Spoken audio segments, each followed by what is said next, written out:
13절로 15절입니다. 결혼, 이혼, 독신에 대해 예수께서 가르치실 때 사람들은 어린이들에게 안수하고 기도해 주실 것을 바라고 데려왔습니다. 제자들은 그들을 꾸짖습니다. 제자들은 예수의 사역이 어린이들로 방해받지 않기를 원했습니다. 또한 제자들은 당시 사회에서 가장 낮은 지위에 있던 어린이들에게까지 예수께서 관심을 두기 어렵다고 생각했을 것입니다. 예수께서는 아이들이 오는 것을 막지 못하게 하십니다. 그리고 그들에게 손을 얹은 후에 거기를 떠나셨습니다.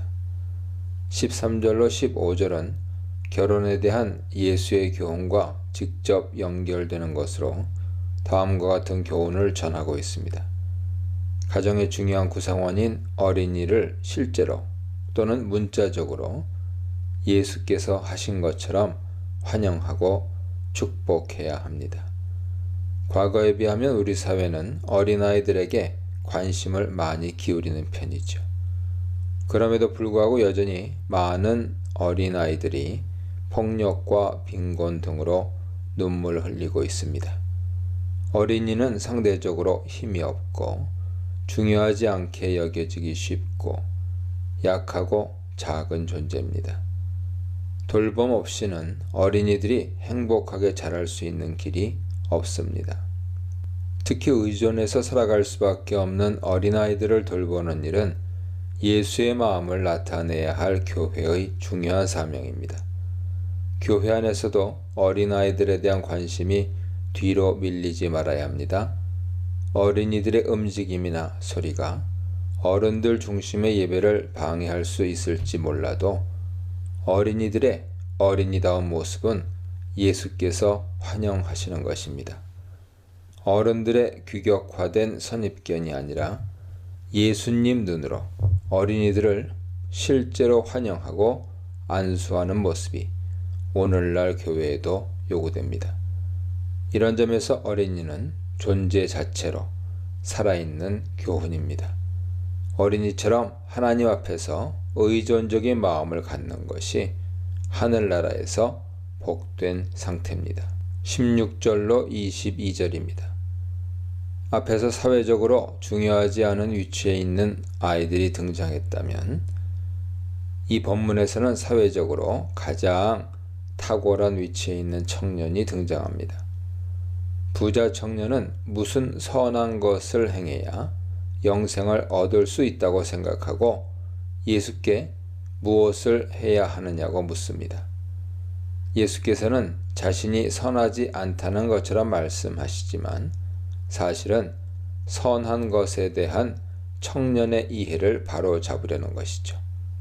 선한 것을 묻고 선한 것에 대한 답을 얻는다고 해서 영생을 얻는 것이 아니라는 것입니다.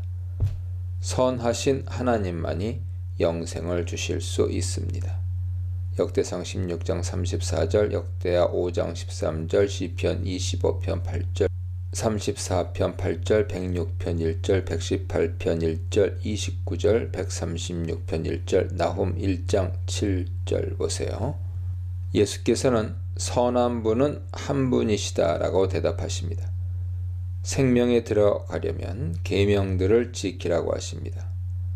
이 단락의 이야기를 전체적으로 읽으면 예수를 따르는 것이 영생을 얻는 하늘나라에 들어가는 구원을 받는 길입니다. 영생의 길은 무슨 선한 것을 행하는 것이 아니라 예수를 따르는 것입니다.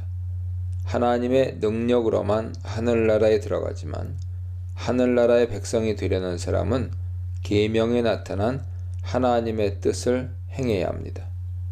하나님의 뜻에 맞는 행동을 하지 않고도 하늘나라에 들어가 있다고 주장하는 것은 모순이죠. 다시 말해서 영생의 삶과 영생에 합당한 행위가 분리될 수 없습니다.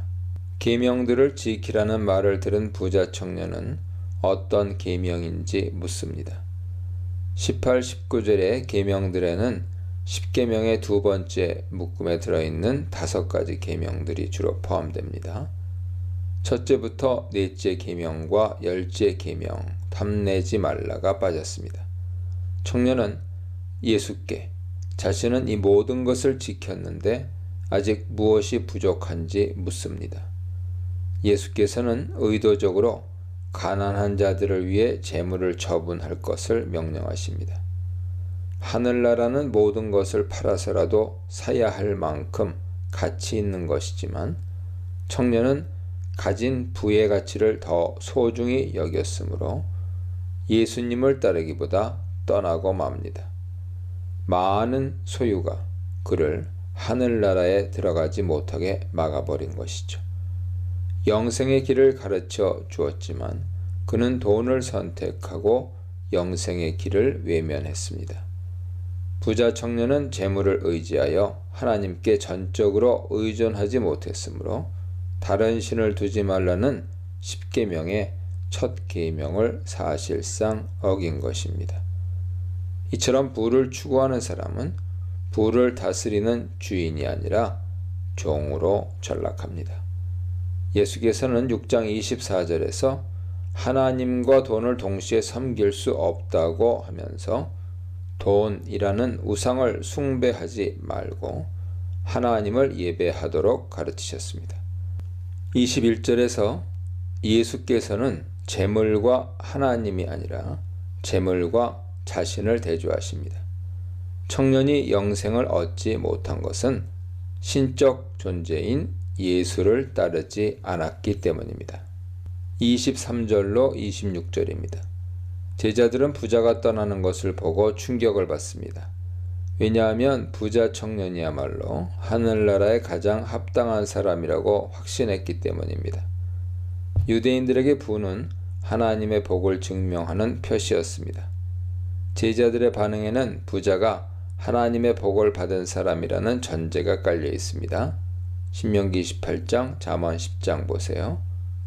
제자들은 이런 부자가 제외된다면 누가 구원받을 수 있습니까? 라고 묻습니다.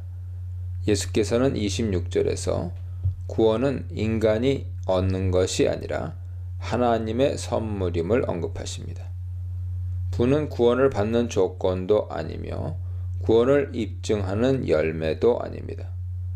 부에 의존하는 것은 안전을 보장하는 대상을 하나님에서 부로 바꾸는 것으로서 전형적인 우상 숭배에 해당합니다. 돈은 하나님께 맞설 수 있는 매력을 지녔고 예수를 따르지 못하게 만드는 강력한 힘을 갖고 있습니다. 예수의 제자뿐 아니라 교회 역시 돈에 삼켜질 수 있다는 사실을 심각한 경고로 받아들여야 합니다. 27절로 30절입니다. 베드로가 모든 것을 버리고 예수를 따랐다고 하자 예수께서는 그들을 위한 보상을 약속하십니다. 제자들은 인자가 오실 때 이스라엘 12지파를 심판할 것입니다. 여기서 심판하는 것은 다스린다는 뜻입니다. 또한 예수께서는 내 이름을 위해 잃은 자들에게 주어질 상을 말씀하십니다. 이름은 그 사람의 정체성이나 충성심을 의미하는데 29절의 이름은 후자를 가리키며 예수 이름으로 버리는 것은 예수를 향한 충성심 때문에 받는 고난을 의미합니다. 예수의 길을 따르는 제자에게는 하나님이 주실 미래의 유업이 기다립니다. 여러 배를 받는다는 표현은 제자가 버린 것과 비교할 수 없을 정도의 복을 받게 될 것을 강조하는 용어입니다. 이런 보상은 제자들이 하늘에서 얻는 것인 동시에 역사의 끝, 즉 새 하늘과 새 땅에서 의인들이 상속받게 될 것도 포함합니다. 특히 예수는 영생을 언급하심으로써 제자들은 땅에서 가장 낮고 가난하지만 부자가 얻지 못한 영생을 확실히 받게 될 것을 확언하십니다. 예수께서 미래의 보상을 약속하신 것은 우선 현재의 모습을 다른 각도에서 볼 수 있도록 돕습니다. 베드로의 질문처럼 사람들은 번영이 복이라는 방정식에 익숙합니다. 하나님이 자녀에게 복을 주시는 것은 지극히 당연하고 자녀는 그것을 믿기에 다른 대상이 아니라 하늘아버지께 청원해야 합니다. 그럼에도 불구하고 번영이 하나님의 복이라는 것이 반드시 하나님의 자녀에게 적용되는 것은 아닙니다. 예수의 이름을 위해 모든 것을 버린 사람들이 있기 때문이죠. 세상 사람들은 그들을 불쌍히 여길 것입니다. 미래에 완성될 하늘나라 관점에서 이들의 현재 어려움은 불행이 아닙니다. 하나님에게서 멀어진 것도 아닙니다. 도리어 예수께서는 정반대라고 말씀하십니다. 따라서 예수를 따르면서 꼴찌가 됐다고 생각하는 사람은 좌절하거나 회의를 느끼지 말아야 합니다. 새 세상에서 하나님이 반드시 수고에 대해 보상해 주실 것이기 때문입니다. 종말의 역전이 있을 것이기 때문입니다.